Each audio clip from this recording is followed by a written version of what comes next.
July మాసం 11వ తేదీ పునీత లూర్షియా బెనడిక్ట్ గారి పండుగ. గురువు, బెనడిక్ట్ సభ స్థాపకులు, పశ్చిమ దేశాల సన్యాస ఆశ్రమ ఆద్యులు, యూరప్ ఖండ పాలక పునీతులు వీరు. పునీత బెనడిక్ట్ గారు చిన్నతనం నుండే క్రైస్తవ విశ్వాసం, భక్తిగల ఒక ఉన్నత కుటుంబంలో జన్మించారు.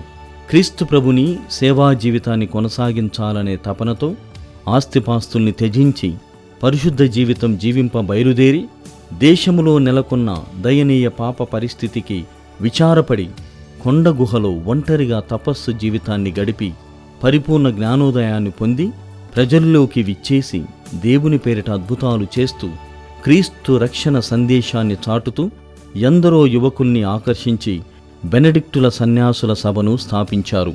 యూరప్ ఖండ ప్రజలను పాప మార్గం నుండి మళ్లించి పరివర్తన గల క్రొత్త జీవితముకు తరలించి క్రైస్తవత్వమునకు పునర్జీవమిచ్చారు.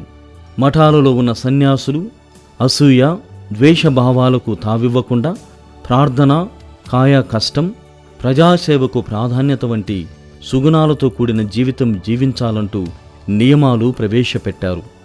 వీరి దయార్థ హృదయానికి రాజులు తమ క్రూరత్వాన్ని స్వస్తి చెప్పి శాంతియుతంగా రాజ్యపాలన కొనసాగించారు.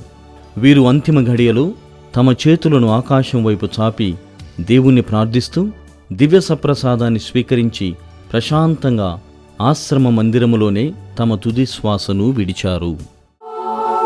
పునీత బెనడిక్టు గారా మా కొరకు ప్రార్థించండి.